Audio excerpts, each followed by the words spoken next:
Въпрос от Полина Елизабет. Не трябва ли да е Елизабет ТХ?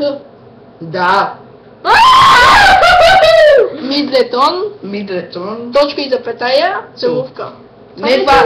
Точка и запетая. Не, това е звезда. Звезда. Като звезда съм. А то това всъщност е умножение. Е този знак използва за умножение. Да. Точка и запетая умножение. Това какво е? Нещо средно между умножение и деление сигурно. Не. Не. И тя е написала, о, цунка ми. Цунки, помоцунки.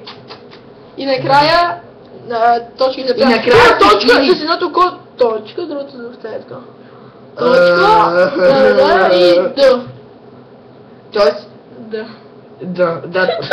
Ти ако се хилиш и трябва да изглежда така. Чай сега да видим какво да пресвам.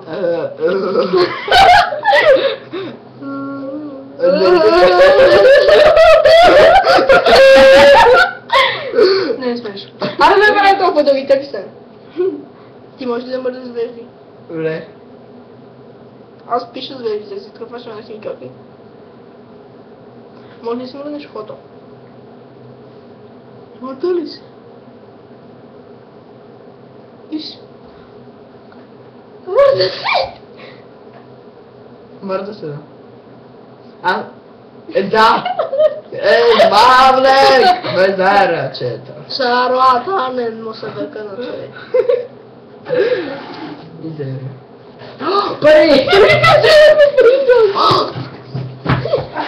Ти го взяме вече не е нужда да го открадваш отново. Еми дай Тапанар. Ти ми го предложи. Не, тази не те идея, дечко обичаш. И ти... Този чип е на Борис Ангелов, искам да отбележа. Той беше вътре, не ги гледахме. Толкова си... Аз не спиках вътре. И той го изпити. Мислят беше. Не, че тази как ти го изпити забрал. Еми не, ти просто си Ти гледа може за да това. имаш отпикня. Геовете имат кратка памет. Да, мисли тогава, че е толкова тъп. 3,5 и една седмица. Еми аз мога да съм тъпа, ама имам дълга памет. Помни какво съм правил преди 3 седмици. Мите, моля. И аз спомням. Не ходих на география преди 3 седмици. Еми аз преди 3 седмици кога беше това? Кажи ми дата. 1 септември 1864 година. Беше тъмна нощ. Разкажи го това, разкажи го това. Беше тъмна нощ. Ами да. Годината е 1912. Бях на пристанището с един мой приятел. Не той! Малко си на место. Аз не бях жив тогава, аз не съм толкова дърката. Еми да, гейовете са млади. Ние, защо си стар гей тогава? Еми, защото ли съм гей, може би. Да, сигурно. Това не съм аз да си гей, бе. Така, и бях с един мой фъра. Познава го от Фейсбук. Бяхме на... Имаше 200 харесвания на снимка. Помня да сякаш беше никога. И крадяхме желязо. От пристанището, където Титаник се строеше. Великият голям желязен Титаник. Имаше мъгла.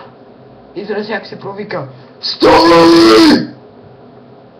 Моля! Аз се оплаших. Устрах. Не се насрах. Държахме по 4-5 кг желязо. Дойде при нас и каза: "Какво правите с това желязо?" Аз го ветрах и казах: "Какво желязо?" Той май заподозря нещо. Може би заради желязото, което му беше паднало върху малкия пръст. Силно затова изпищяло. Едва ли. Може да е било заради какъв видите в гащите му. Побягнахме. Той ни гледаше сякаш сме му изпуснали желязо на кръка. Желязо. Раздясал мизерно желязо. Титаник са голи е строен. Той за това се е разбил толкова. От него селедник. Аз го гледах и си спомнях тези дни и ревах. Толкова много желязо. На вятъра. Ами да. С носталгия говоря, с носталгия. Аз ти ще хватам. Да си не знам. Ио! Да, веждаме.